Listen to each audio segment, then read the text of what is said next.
दोस्तों नमस्कार। Colonel Ajay, CEO Ajay astro money group first global astro finance digital channel से आपसे मुखातिब होता हूं। आज है 4 मई सन 2025 रविवार। दोस्तों अजय एस्ट्रो मनी ग्रुप देश का पहला चैनल है जो 42 कमोडिटीज़ 5 मार्केट पर लगातार अपडेट और विश्लेषण आप तक प्रस्तुत करता है तथा देश दुनिया की महत्वपूर्ण खबरें आप तक प्रस्तुत करता है। दोस्तों खबर निकल के आ रही है कि भारत ने पाकिस्तान के साथ अपने सभी व्यापारिक संबंध तोड़ लिए हैं, चाहे वो आयात हो, निर्यात हो या किसी भी प्रकार के दूसरे देश के माध्यम से कोई व्यापार हो। जानिए पूरी रिपोर्ट विस्तार से। दोस्तों खबर निकल के आई है कि पाकिस्तान समर्थित आतंकवादी गिरोह ने पहलगांव में जो नरसंहार किया, निर्दोष भारतवासियों की हत्याएं की, उसको दे लेकर पूरा देश आज शोक संपन्न है। पूरे देश में रोष और शोक दोनों की लहर है और सरकार भी अपने निर्दोष नागरिकों को पर जो हुए अत्याचार धर्म के नाम पर उसके ऊपर अपनी प्रतिक्रिया व्यक्त कर रही है। साथ साथ पाकिस्तान के साथ सभी किस्म के व्यापारिक और दूसरे संबंधों में तखल्ली आ गई है। भारत ने पाकिस्तान से उत्पन्न या निर्यातित वस्तुओं के आयात और परागमन पर तत्काल प्रतिबंध लगा दिया है। 2 मई को भारत सरकार ने पाकिस्तान से उत्पन्न निर्यातित सभी वस्तुओं के प्रत्यक्ष और अप्रत्यक्ष आयात या परागमन पर तात्कालिक प्रतिबंध लगाया है। विदेश व्यापार महानिदेशालय, जिसे DGFT ने अधिसूचना संख्या 00/2025-2026 के तहत ये निर्णय 2 मई 2025 से प्रभावी हो गया है। इस अधिसूचना के माध्यम से सरकार ने विदेश व्यापार नीति 2023 में एक नया खंड या पैरा 2.20A जोड़ा है और इस खंड में कहा गया है कि ऐसी सभी वस्तुएं, चाहे वो मुक्त व्यापार से आयात योग्य हो अन्यथा अनुमत हो, आगे के आदेश तक प्रतिबंधित रहेगी। यह प्रतिबंध या बैन राष्ट्रीय सुरक्षा और सार्वजनिक नीति के हित में लागू किया गया है। इस प्रतिबंध के किसी भी अपवाद के लिए भारत सरकार के से पूर्व अनुमोदन आवश्यक होगा।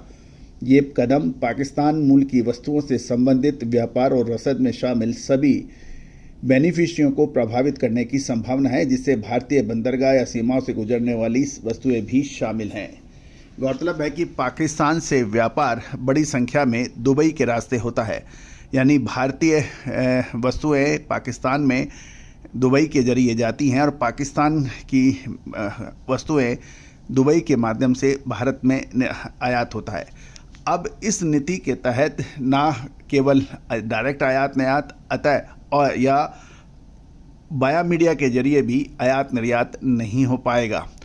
दोस्तों ये हमारी नज़र में एक सही कदम है, क्योंकि जब कोई भी देश आतंक को इस हद तक जाता है और निर्दोष व्यक्तियों की, निर्दोष नागरिकों की हत्या खुलेआम करता है, तो वो देश कभी भी व्यापार योग्य नहीं होता है।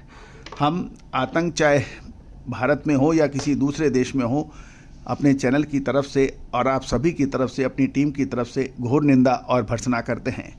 दोषी व्यक्तियों को ढूंढकर उसे तुरंत सजा देने की भारत सरकार से मांग भी करते हैं। दोस्तों आतंक चाहे वो भारत में हो या किसी दूसरे देश की धरती पर, आतंक हमेशा से ही अर्थव्यवस्था और निर्दोष नागरिकों की बलि लेता है और इसका असर कुछ चंद लोग अपनी महत्वाकांक्षा पूरी करने के उद्देश्य से निर्दोष या नागरिकों को ढाल बना के करते हैं, चाहे वो राजनीतिक हो या सामरिक हो या दूसरी गतिविधियां हो।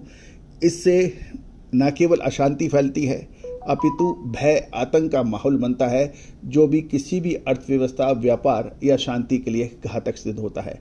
हम पूरी टीम की तरफ से इसकी भर्त्सना करते हैं और भारत सरकार की इस नीति का समर्थन करते हुए उन्हें अनुमोदन करते हैं कि ये एक सही कदम है। आतंक चाहे भारत में हो या किसी दूसरे देश में हो, किसी भी कीमत पर इसको बर्दाश्त नहीं किया जाना चाहिए और पाकिस्तान को भी चाहिए कि दोषी व्यक्तियों को तुरंत भारत को हैंडओवर करे, उनको सुपुर्द करे, ताकि उसकी नीयत में किसी भी प्रकार की ईमानदारी झलके। यदि पाकिस्तान ऐसा नहीं करता है तो निश्चित रूप से उसकी सहभागिता इस आतंक में मानी जाएगी। दोस्तों देखना ये है अब आगे क्या होगा, लेकिन हमारी गणना ये कहती हैं कि मई और जून के मध्य कुछ महत्वपूर्ण घटनाएं हो सकती है। विशेषकर मई के दूसरे सप्ताह के बाद काउंटडाउन शुरू हो सकता है और भारत सरकार दोषी व्यक्तियों को ढूंढकर उनके ऊपर सख्त एक्शन ले सकती है।